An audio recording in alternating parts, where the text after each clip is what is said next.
Hello there, World of Tankers. Welcome to the channel. Hopefully all of you are doing well out there. I'm, of course, your host, Tanks Blitz, and in today's video, we're going to be talking about the Tier 8 auto-loading Swedish heavy tank, the Emil I. Now, this, of course, is the brand new Tier 8 heavy that has come into the game in Update 7.3, and in today's video, I'm going to be telling you everything you need to know about the vehicle, how it plays, of course, in the battlefield, is it even a good tank worth grinding for, and everything else like that. So, of course, as I always say, if you enjoyed today's type of content and you want to see more like it, please don't hesitate to smash that subscribe button down below, as it helps out the channel a crazy amount. Now, I've already done my review on the Kronwagen, and I actually really do enjoy playing the vehicle. In my opinion, it's perfectly balanced, and if you know how to run it correctly, it's going to be an extremely deadly tank. And that's exactly how the Emil I works, but it's definitely way better in my opinion. In fact, this is the best out of the entire tree. This tank, in my opinion, carries the single deadliest gun currently at Tier 8. It does 320 damage for 3 shells in a clip. So that means in 6 seconds, you have the ability to deal 960 damage. And as well, the HE does 400 damage in a clip,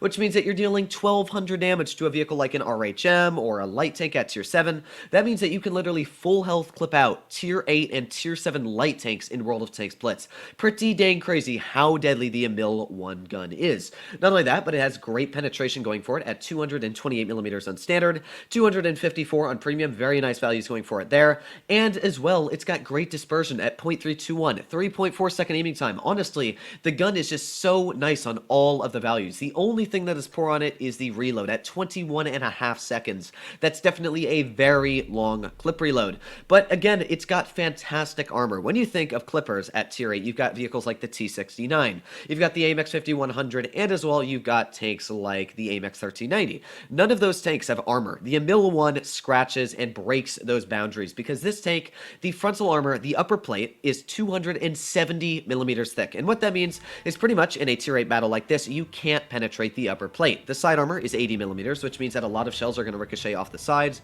And as well, the turret is practically impenetrable to Tier 8 and Tier 7 vehicles, being at around 260mm effective. In fact, the weakest part is actually the gun.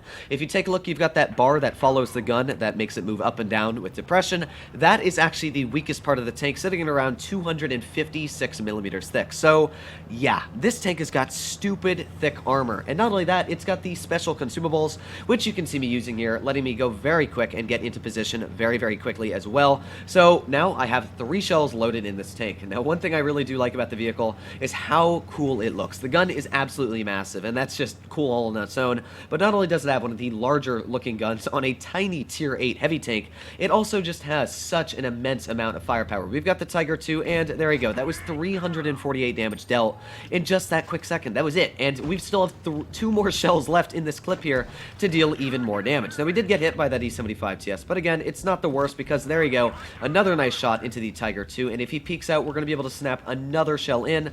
In fact, ooh, we were so close to getting a shell into that Tiger there. The issue right now is we do have a tank like that Emil, who did actually end up bouncing us, and as you can see, it wasn't necessarily the brightest move he had to try and shoot me, but that was literally 982 hit points we got there. Half of the entirety of that poor Tiger 2's hit points is already stripped away just because of the quick little battle we've already started in the Emil I. Now, in my opinion, this is definitely the best on the entire line. It, in fact, is kind of overpowered on how solid the vehicle is. It's got everything going for it that you would want on a Tier 8 heavy tank that is obviously clipping. It's got armor. It's got decent mobility. It's got a fantastic gun that's able to deal crazy amounts of damage per shot. It really has the whole shebang. We've got the SPIC, and there you go. Massive 433mm HE that did just penetrate him. We also got him backing up again. Another big 375 damage shell, and there you go. We turned what was a full health tank into down about 175 hit points, and that is it. You just reload the clip again. You bounce a lot of shells. It is just stupid how crazy the gun is on this vehicle. We got tanks like the E75 TS right in the middle of the map right now, and if I have the ability to shoot that E75 TS, which of course you bet I'm going to try to do, this is where again that gun is just going to be absolutely monstrous. There's one shell into the E75. There's a bounce as well for our tank. There's another pen, and when I put on that speed mobility buff, we are easily going to be able to make our way. Actually, we've got the Emil right there. There's a nice 400 max roll, and again, that's the tank. It just gets out so much damage in a quick matter of time. It is really crazy how deadly the vehicle is. Now, all we have left is the T-34-2 GFT on the side of the map over here that I would love to clip out, of course. So that's exactly what I'm going to go for. Not anybody else, really, in my opinion, has enough hit points to be to kind of go for. So we're just going to reload this clip clip, of course. It's not that bad of a clip reload, again, for how much damage it is dealing in a clip. So we've got that, and of course, this T-34-2 is going to back down the hill, which means that we should hopefully be able to get a nice shot into this guy. Come on, back down. Come on, I believe in you. Yes, there you go. So there's one shot into this T-34-2 and one more shell. And there you go. So that was a great game to show how the Emil plays. That was 3,500 damage in a very simple game where I was able to bounce a lot of shells, and that was only a second class. And this tank, you have to remember, is brand new to the game. When you play the Kronwagen, if I just look at the latest games I've played, you can see, by the way, I have played non-stop Kronwagen, but you look at my Kronwagen games, it's instant masteries when you do well in it. It's very easy to master.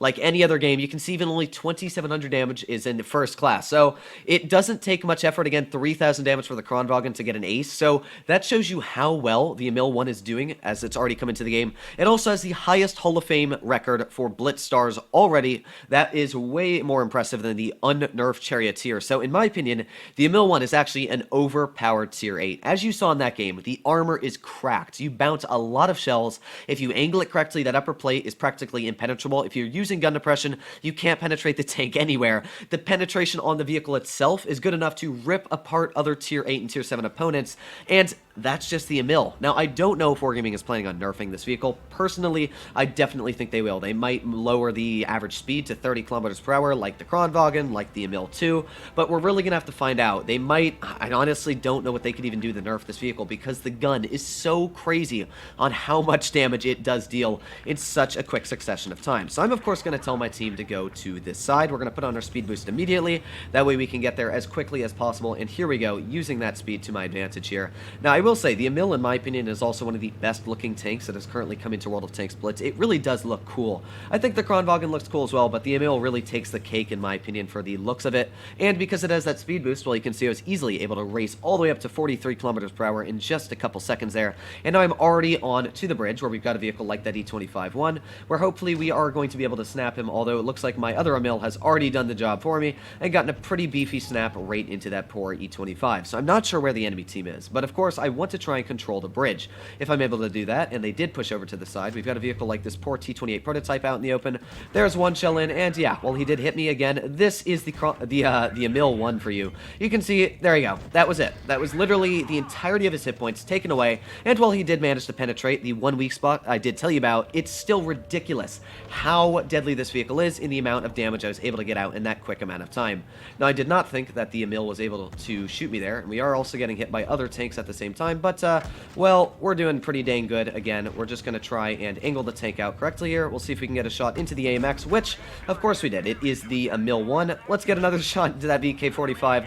So that is now 2 shots we've gotten out, even with the damaged gunner. Again, another 600 damage there added to our tally, and we are sitting at already 1,600 damage in this battle, where in 7 seconds I'll have my speed buff back, and we once again should be able to easily push into position here, starting to clip out for more and more damage every single time. So we got the T-29 off to the side, and we're going to have to wait a little bit of time, of course, to get my shells out. I've got 2 vehicles here, sadly, that are blocking me currently. There we go. I want to squeeze my way through here. That way we're able to clip out vehicles like the E75 TS if we are able to get some shells. There's 1 shell into the rear of the E75. Let's get 1 more. There's 2 shells, and are we going to be able to get 3? Of course we are. There we go. That is a full health tier 8, well, not full health, but that is, as you can see, a very healthy tier 8 heavy tank we turned into dust with this gun. Again, we are just going to reload this tank as quickly as possible, and once again we will start just getting out those shells. Now, I did just watch the D25 one get out a very nice, nasty clip, so I definitely want to be a little bit careful, at least against like that E25 bun. But again, we've got tanks like the AMX here, which literally stands no chance. I'm just going to load an HE shell. There goes the AMX, and yeah, you can kind of see how this tank would be OP. We have literally carried this entire team to a straight victory, and it was the easiest victory as well. This I keep wanting to call it the Kronwagen. I played so many games in the Kronwagen, but honestly, we are easily going to be able to now clip out this Emil. Now, you will notice the armor is good, but it's not cracked. It's good, but you can penetrate it if you know what you're doing here. So, oh, that was my fault there, but that is fine because, of course, we've got 2 more shells that will easily be penetrating right on the Emil. So there we go, 2 nice penetrations, and hopefully my team will help me out there. All we have left over here is the E25 one, and while it will be penetrating me most of the shots, I should easily be able to face hug this guy. Now, you can again see that the armor is good, but it's not necessarily OP. It is great armor, but it's really OP when you get it in a gun depression position. Now, I'm just pinning this guy down. We're going to easily get 1 shot into him here. There you go, finishing him off. And we have literally one tank left on the enemy team, that VK-45, who was spotted last over to the side here. And yeah, it's just a stupid tank, isn't it?